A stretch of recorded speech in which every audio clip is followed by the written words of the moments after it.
All right, let's look at some of these links here. Let's start with this one.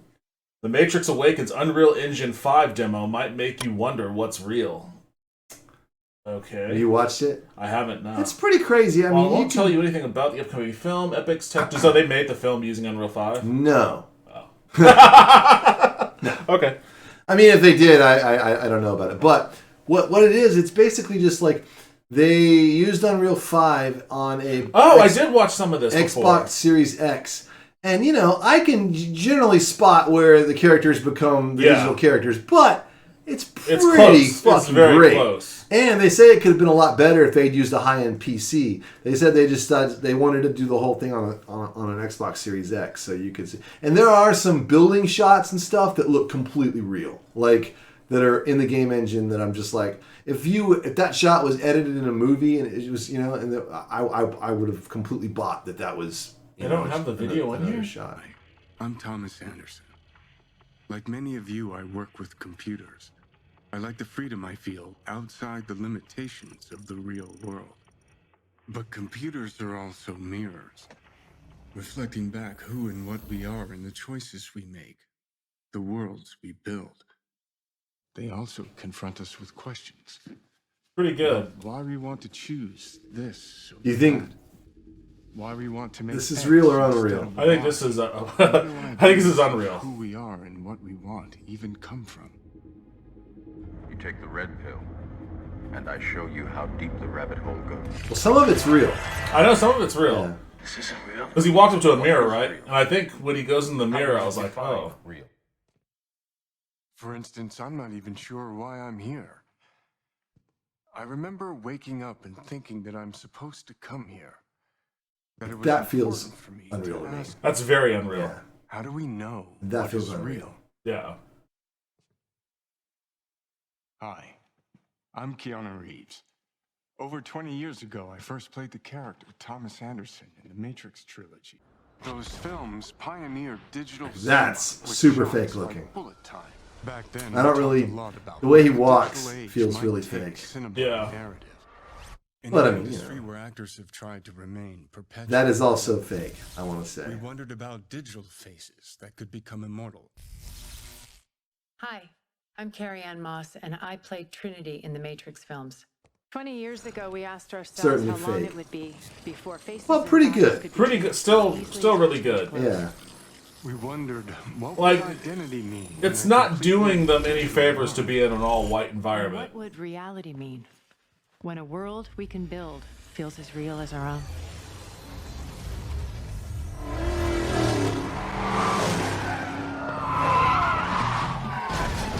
Oh, what just happened? Yeah, this is what they wanted. They said they were fine with your theoretical mumbo jumbo. Problem is the talking. The way the mouths move, it's just kind of plasticky. They don't got that yet. Yeah. It has to do with the teeth. Because they render, you know, they render the teeth separately from the other parts of the face. I thought we were supposed to have total creative control. Welcome to the Matrix. Still looks incredibly good. I mean, yeah, it's considering this is running on an Xbox.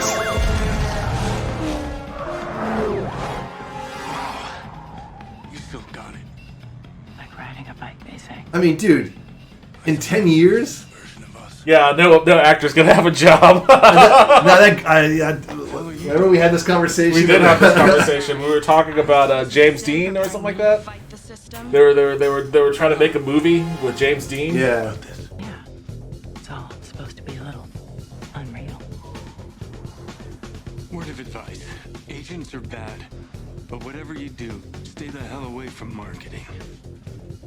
See you soon. See, it looks better when it's like a little darker and there's more like. Well, the funny thing is that this is a real-time engine. I mean, it's not. They're not. I mean, yeah. What now? Haven't you ever watched a movie before? like those guys all look fake. Yeah. But and this looks pretty video gamey here. But then in the second they just start showing off like the town, you know. Keep them off us. You drive. I'll shoot. Well, now it looks really video gamey. Yeah.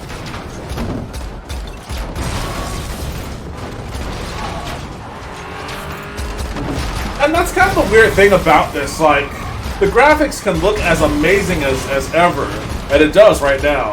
Like, probably the best I've ever seen in the interactive experience. Yeah, totally. But, like, the playstyle this is literally Duck Hunt. Oh, yeah. We're literally looking at some shit You that I are. was doing. It is essentially Yeah. Duck Hunt. Actually, it's not as cool as Duck Hunt because they're actually they're telling you using where a to controller. target. Yeah. I thought you hated car chase scenes in movies. I'm not a huge fan, but I wouldn't say I hate them. It's supposed to be safer.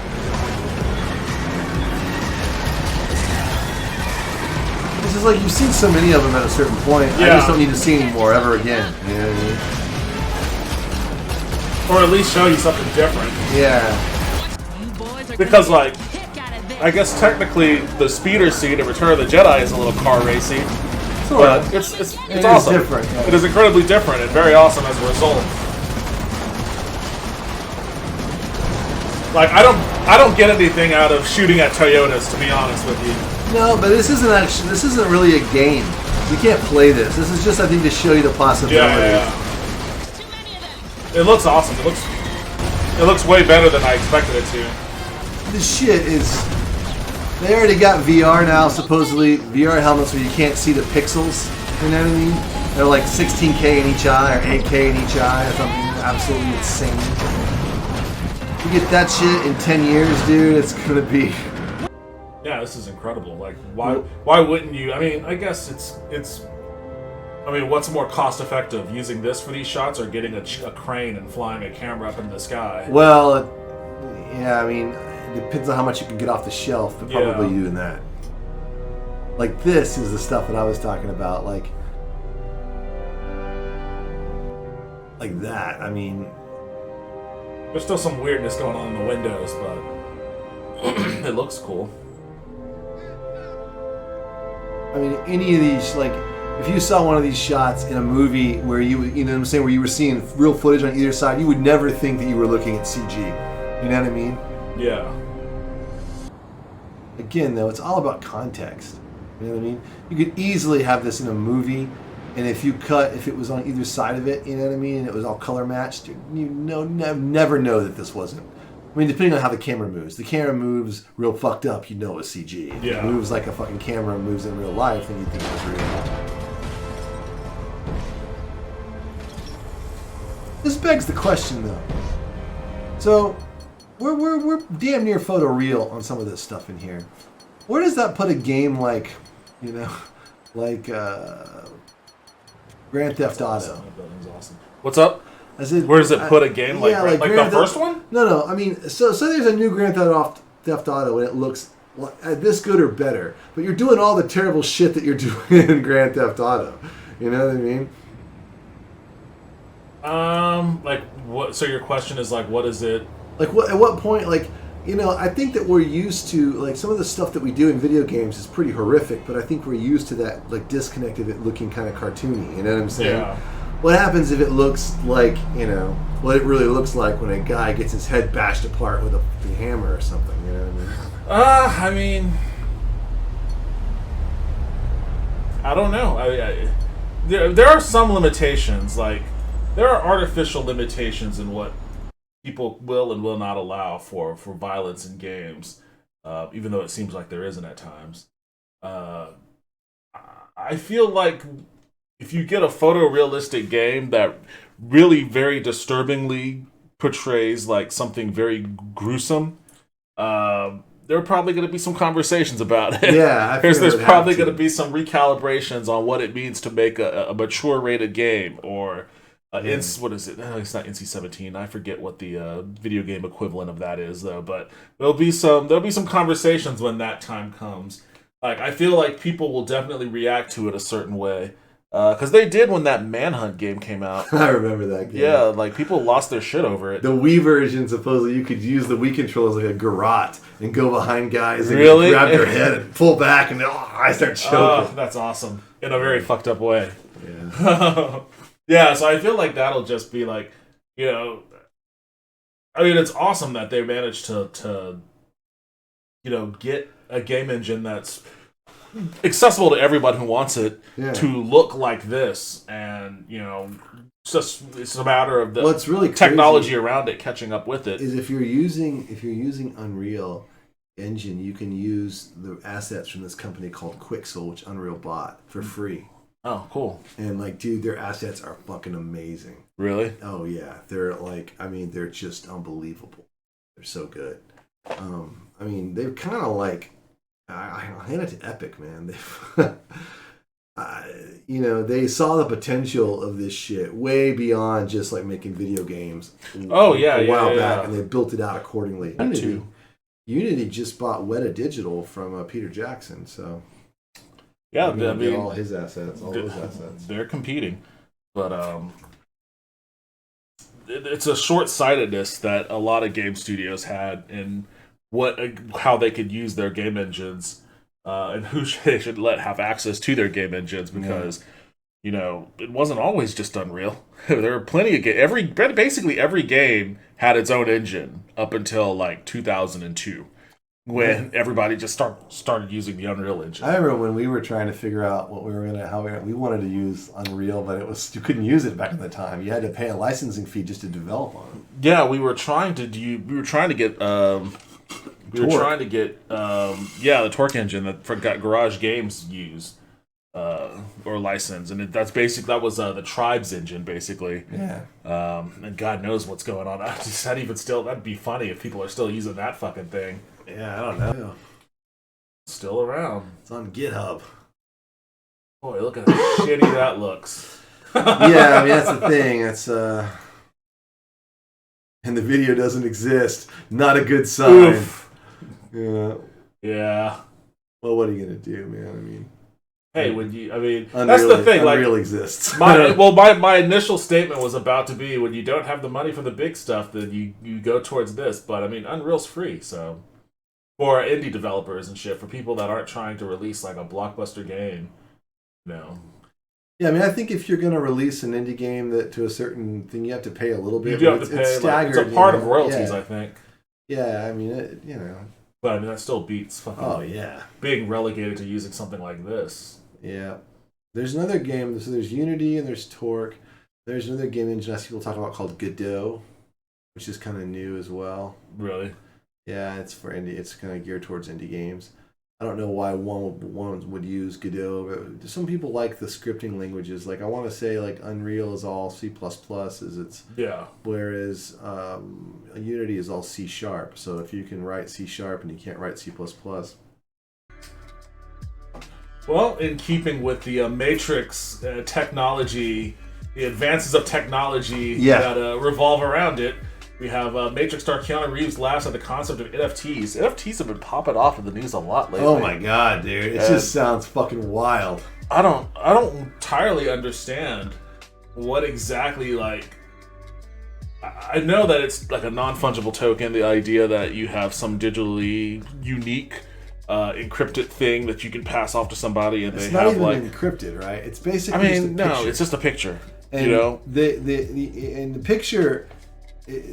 Well, it doesn't. I don't think it does. I don't think it has to be a picture. I think it can be anything, right? Well, yeah, but I mean, I think like, a lot of times it's like a picture. Yeah, it's like artwork. But or a video or something. But the idea is that it has a token that goes with it. That knows who the actual owner is. So you can copy any of it, and that's what he jokes about. He's like, they're easily duplicated. He was joking that you can just right click and be like download as or save as or copy. Which is the joke. Did you guys see the Matrix NFT thing that they did for Resurrections just a couple days ago? They made NFTs for the new movie, and there were like 100,000 of them, and the site broke like in the first few hours because there were over 300,000 people in the queue trying to buy these NFTs for $50.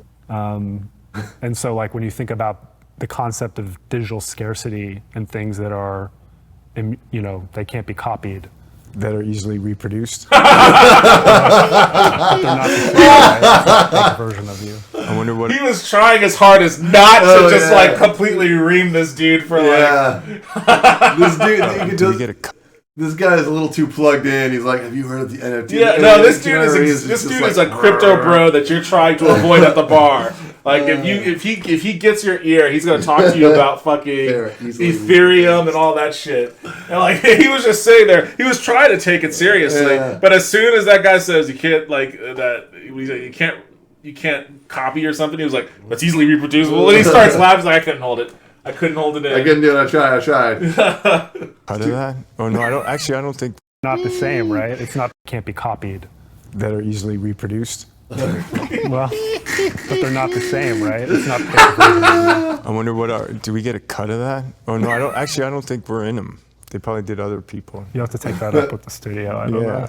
There was a leak of the experience on like the PlayStation server, and it got a lot of attention. Well, they edited a ton of stuff out of that conversation. Yeah, because it cuts to, do we get a cut of that? Right after he starts laughing, it cuts, and it cuts to, do we get a cut of that? I have a feeling there was probably a lot they didn't, because they immediately changes the subject right after that. Wait, where did you see the video at then? No, I didn't see it. I'm saying I can just tell from this edit. There's more that we're not seeing. Yeah. The Moss, United, whatever, the Matrix, whatever. Okay, I want to see more about the NFTs, but I guess they don't really talk about them.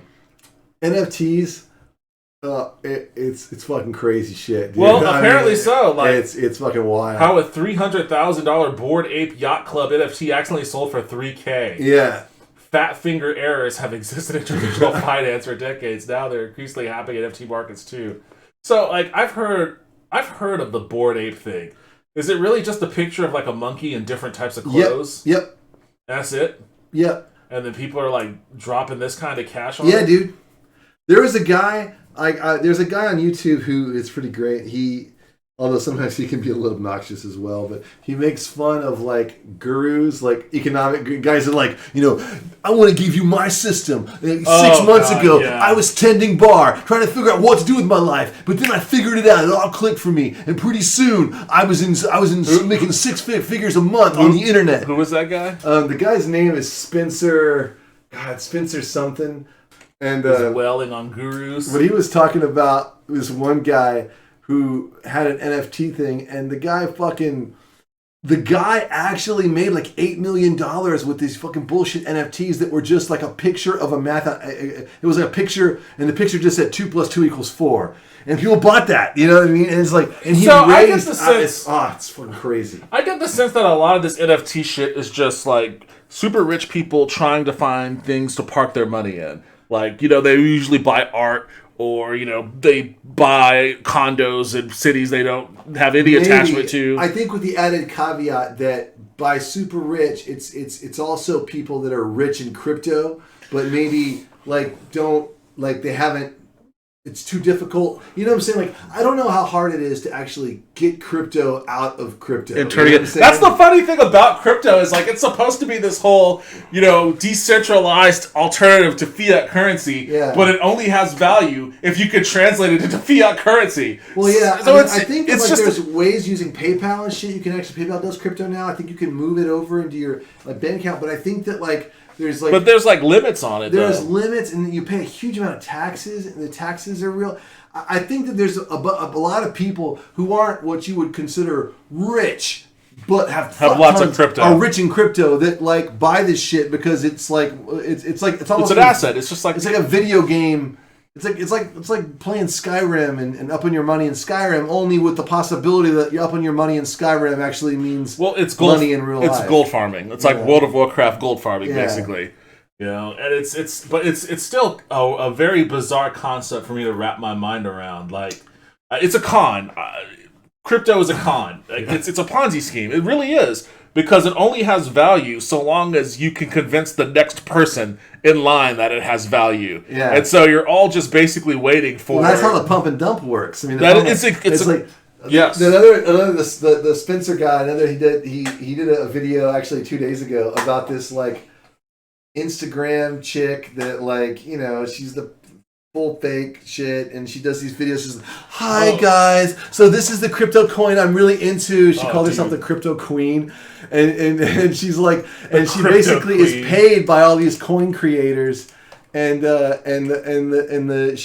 she talks about how this coin, whatever coin paid her, she talks it up, and then her dudes that follow her, they're like, "Hey babe, hey, you're looking great today, honey," and she's like, "Oh hi," you know what I'm saying? It's like Butters from Hooters, you know what I'm saying? Or not Raisins. You know, it's like there's a whole bunch of dudes that I will be like, "Go check out our coin," and be like, "Just bought so and such of your coin, honey," you know. She's like, "Great, it's going to the moon, baby," all this kind of shit. Well, of course, the price goes up. They dump. They're out the door.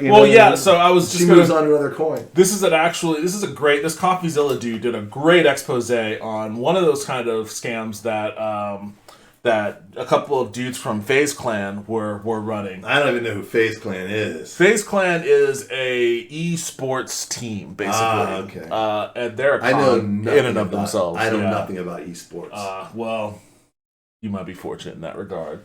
But we're not going to watch these videos because they're pretty long. But I would recommend that you watch them if you really want to understand what a lot of what you were just talking about was. So influencer scam I've ever seen, and I've seen a lot of. This is the story of the worst influencer scam I've ever seen, and I've seen a lot of them, okay? I'm practically a connoisseur at this point, a specialist in influencer scams, if you will. So believe me when I tell you that. So today I'm going to be giving you the short version and then the full juicy story of the new allegations coming out on, quote, Save the Kids token. We already know that Save the Kids was a failed crypto pushed by some of the top influencers on YouTube. If you haven't already seen my video, it's right here. You can also watch Moodle. I will also be showing you hard proof that this Save the Kids token wasn't designed to benefit kids. I will show you in the literal code of the coin itself that it was designed from. That's so funny because it's just so vague. It's so vague. Save what kids? From what? You know, it's like if you were stop, pause it for 1 second. To the 10. If you were sitting around, you're like, okay, we need a coin to rip people off. You got something that people can really get into. You know, like Save the Kids or something. But it can't be that. That's it's got to be something like Save the Kids. But obviously not something like that. Not those kids. It's got to be a little bit more dressed up. Something like Love Day, but not so lame. Yeah. Happy Love Day, everybody! Dude, that is fucking Save gold. Save the Kids. Oh man, how do you see that and not know it's a scam? I want to know who bought Save the Kids. Yeah, I want the name. I'm your host, some people that thought the internet detective. And wow, there's no way to make this a short story. How could they allow themselves to promote something that fell so flat? As soon as it launched, it was dead on arrival. You know, this got me interested, and it had me thinking. I had recently covered the Kim Kardashian promotion. I had seen the Floyd promote crypto, and I was starting to wonder how much money is actually involved in this stuff, right? How much are people paid to do this? I mean, I'm sure these influencers love kids as much as the next guy. You're not going to get a commercial like this for free. My name's Frazier. My name's Jarvis. I'm Tico. I'm Reiska. I'm Nikon. And I support Save the Kids token. Save the Kids token. Save the Kids token. Oh my god. It's like an 80s commercial, only with the shittiest fucking possible production value. The first thing I did was go to their post-mortem on Save the Kids Hack MD article. They wrote some article basically explaining why it all failed. They said in a post, the most important thing to state here is that ambassadors of Save the Kids are not paid by us and are not given any kids tokens. Ambassadors didn't delete tweets and then dump their tokens as claimed in the Telegram, as ambassadors were never given any tokens. Any of our ambassadors are involved in our project because they have bought into and believe in our mission. Ah, yes. We'll just come take back your to money, that later. buddy. They believe in helping kids. Just save Remember the kids. That. So I'm thinking at this point, okay, they believe in their project. By kids, I mean me. They weren't giving any kids because I'm a kid at heart. Tweets, so by save, I mean make myself very, very rich. Save me from poverty. Exactly. Save the child in my body. Exactly. The child in my heart from poverty. My inner child demands a Lambo. At once. And I'm sorry. Was repeated Save him from disappointment. Anti-whale measure. He asks for a lawyer. Yeah, he does. Immediately. Interesting. The next day, he makes it even more clear. He says, hey, Zilla, sorry. So my lawyer said don't share anything for now. And also, I'm not sure I'm willing to help out much more. Since your video has been up, I've gotten a lot of death threats, and somehow my family even got one. So I'm not looking to further involve myself. Sorry. Hope you understand. Just as a quick caveat, I didn't mention Lucas in the video at all that he's talking about. I respond, Lucas You need to talk, man. If you have nothing to hide, I can make sure you get fairly represented. But parts of your story aren't lining up, like this 10,000 from PayPal from tokenomics@gmail.com. I checked that email for PayPal. It doesn't exist. A couple hours later, he deleted his account. All these logs were saved in advance. And at this point, I'm pissed because I'm pretty sure that this kid is full of it or not telling me the whole story of what he knows and is sort of trying to back out of this thing because I never mentioned him in my video, and he's sort of all of a sudden, as soon as I start asking bigger questions, he starts clamming up, talking about lawyers. And I'm still no closer to finding out the truth about what happened with Save the Kids. I mean, was it influencers? What was it? This developer? They were busy saving kids, man. Yeah, man. They're trying to save kids, and he's getting in there like, "What's up with these Who's kids?" Responsible for this. It's like, my first video. hey, bro, I know a way you can figure it out. Get a baseball bat and a few friends and some ski masks. You know what I'm saying? Something tells me Lucas had talked. We don't know who or how much they sold. So it feels like at every turn, I'm stonewalled. The dev isn't talking. What would the mafia? What would Fat Tony do? Staying silent. The thing is, at this point, we kind of know these influencers got in on the killing is you by us. But when Geralt was interrogating Horson Jr. Yes, dude. To everyone, you know, where the money was sent, what those wallets. If the Shield video game taught me anything, it's that when someone won't talk, they need to be beaten. I love this meme. I love this meme so much. Here's the Save Galaxy tokens, which incidentally he got from the Save Galaxy deployer, meaning he's not just some random person. He's clearly someone with influence. That's how these tokens do it. They give free tokens to the influencers from the deployer wallet. That's all there is to it. Ladies and gentlemen, we got him.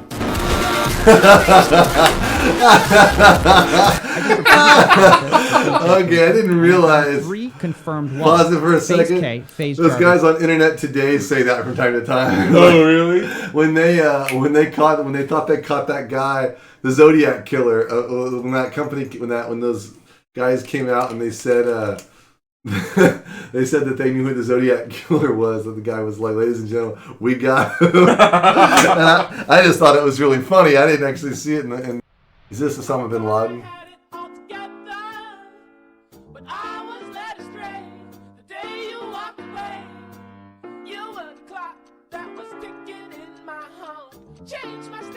Ladies and gentlemen, it was Saddam. Got him. It's so distorted, dude.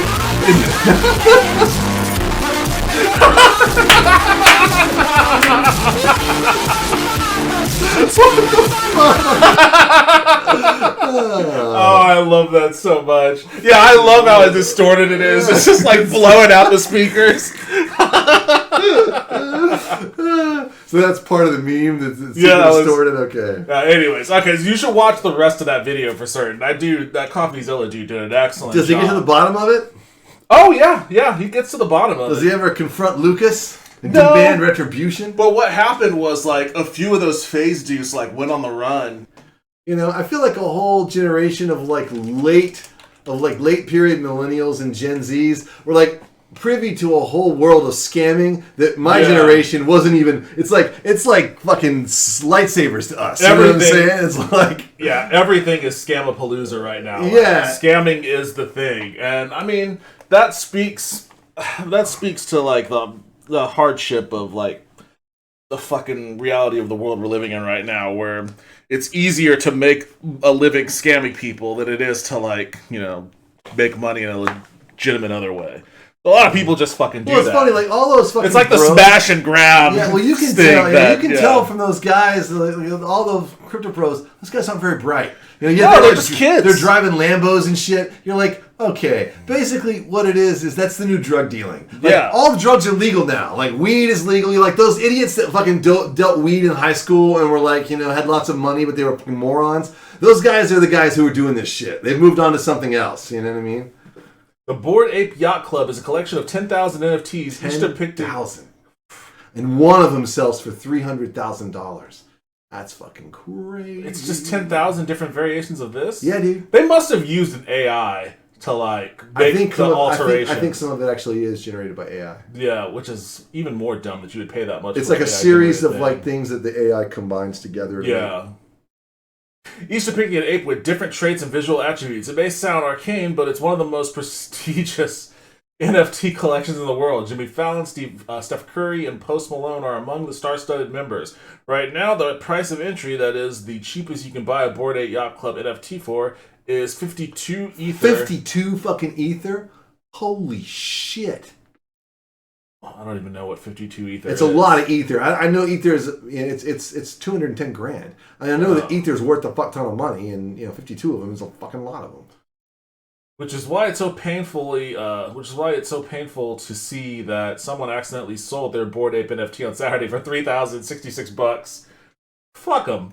Good job, buddy. Unusual traits are often a sign of funny business, as is the case with a person who spent $530 million to buy an NFT from themselves. Oh boy. In Saturday's case, the cause was a simple, devastating fat finger error. That's when people make trade online for the wrong thing or the wrong amount. What's crazy is read how this happened. It's fucking wild, dude. Okay. I mean, it's a fat finger error. Read down. The guy explains it. Here, the owner, real name Max or username Max, not meant to list his Bored Ape for 75 Ether or around 300,000. Instead, he accidentally listed it for 0.75, 1/100th of the intended price. It was bought instantaneously. The buyer paid an extra 34,000 to speed up the transaction. Jesus Christ. Ensuring no one could snap it up before them. The Bored Ape was then promptly listed for 248,000. The transaction appears to have been done by a bot, which can be coded to immediately buy. Yeah, you can code these fucking things. Robots buying art from robots. The NFT the bot was watching for an NFT to be listed underpriced, and it just bought it immediately and fucking relisted it. And the dude didn't even do it. It's like people that buy fucking PS5s with bots. Like, it's fucking bullshit. I'm getting so sick of this kind of bullshit. There's some, like, the weird-ass Democrats in Congress introduced some kind of anti-bot legislation recently. Did. Yeah. I forget. I'll usually look up and see what the particulars of it are, but, I mean, you're clearly not the only one that's fed up with bots. Yeah, dude, it's like, I'm sorry, it's like people that wait in line or pay people to wait in line for them at Franklin Barbecue. It's like, no, I'm sorry, Gilded Age asshole. You can't, buy your way into this line. If you're gonna eat here, you're gonna fucking wait in line. If you want to buy a PS5, get out there with everybody else and wait in line at the fucking Best Buy. That's the way it used to be, and it was better that way. So fuck off. I don't know, man. That's this crazy shit. Oof, Jesus. Well, this guy learned a lesson. Yeah, dude, he says that literally before he could hit cancel, it was already over. That's insane. Yeah, dude. All the possibilities that this technology could bring us, and this is where it's led us. Ubisoft devs don't understand companies' NFT push either. Ubisoft developers are worried about having to put NFTs in their games. Yeah, this is the future of gaming too, probably, unfortunately. I don't even know what that means. And apparently neither does Ubisoft. Yeah, they tried to do this thing where it's like you could, like, if you played a certain amount of Ghost Recon Breakpoint, which supposedly is a shitty game, if you had to play like 600 hours, you could get like this NFT helmet or some shit, and people were just like, fuck this, like, because I guess the thing is NFTs are so hot that all these tech companies, their board of directors and the people that their investors are like, what are we doing with NFTs? What are you guys going to do? Well, what's your NFT strategy? Yeah, exactly. Well, I'm looking at your Q4 plans. I don't see NFT. I searched for N and F and T in quotation marks, and I didn't see anything. So what the fuck is going on here? I even put NTF just in case there may have been a typo. Yeah. Last week, Ubisoft revealed... Listen, Bobby Kotick. We put up with a lot of shit from you. That's why they're keeping him around, because he keeps being like, I've got an NFT plan, guys. You just gotta believe me. Last week, Ubisoft revealed its new NFT tech platform called Quartz, and it didn't go well. The announcement that Tom Clancy's Ghost Recon Breakpoint would be the first game to implement cryptocurrency-backed items was downvoted on YouTube over 40,000 times. Well, that shit's gonna be mysterious now because they took the dislikes away. Yeah, but I guess they can see. They can see it, but they're never gonna. And that's why they pulled the video. They pulled the video because they were like, "Oh shit!" Oh, really? Yeah, they pulled the video. I think. Okay, well, it looks like it's still up. Well, I don't know. I heard there's some video that they pulled.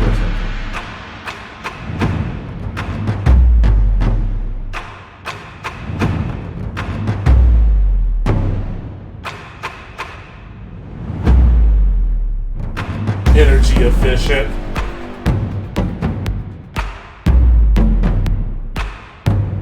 Digits!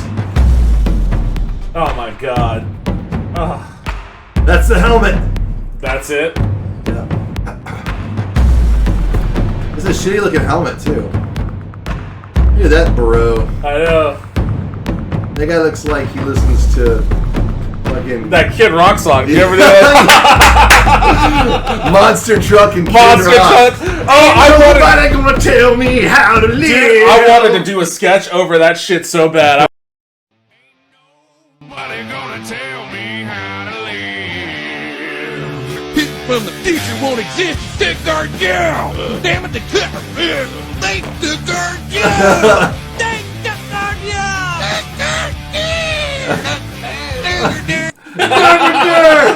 How is that not like the same thing? Is that like seriously from the video? Yes, that's Monster Truck. Damn it, the cut. They took our girl. They took our girl.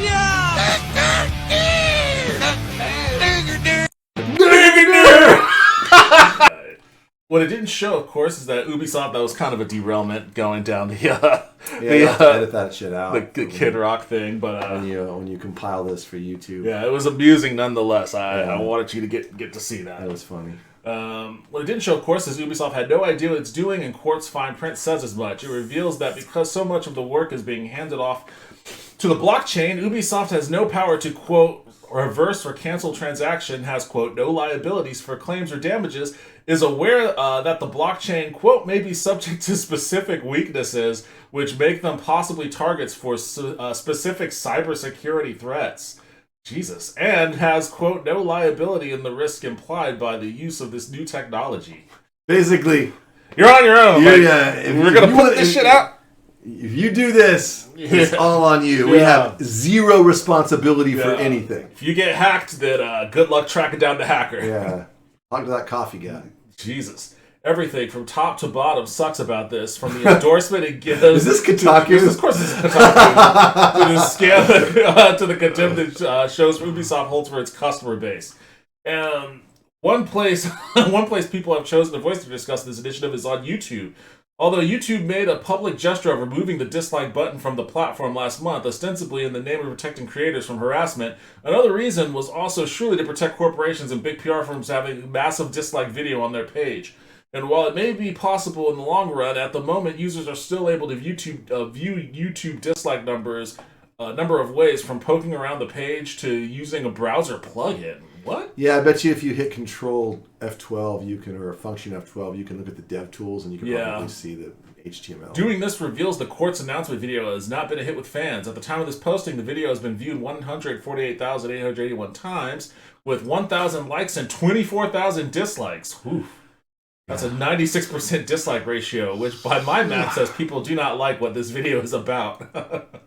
Here's a selection of the top user comments just for context. Ubisoft once again giving us something we didn't ask for, don't want, and won't enjoy. Ubisoft are always discovering new innovative ways to be the most hateable company in gaming. There are much more hateable companies, dude. I've never seen a game company so in love with greed, laziness, and complacency. For the sake of your employees, I don't wish for Ubisoft to go out of business, but I seriously hope those behind Ubisoft Quartz idea are held accountable for their actions. Come on, dude. It's not like they fucking murdered someone. Jesus. Held accountable for their actions. Held accountable for their actions. These fucking people are so dramatic. I know. You know what I mean? I demand retribution. You're gonna take them to like the fucking International Criminal Court or something? I want accountability. Maybe you could feel.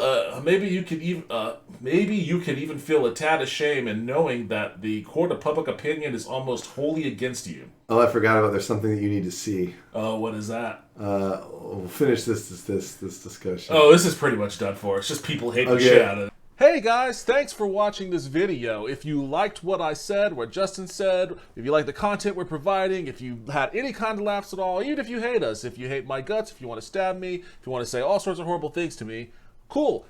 Like the video, subscribe, you'll get fed all sorts of shit you'll probably hate, and if you like us, you'll get fed all sorts of shit you probably like. So, please, and thank you.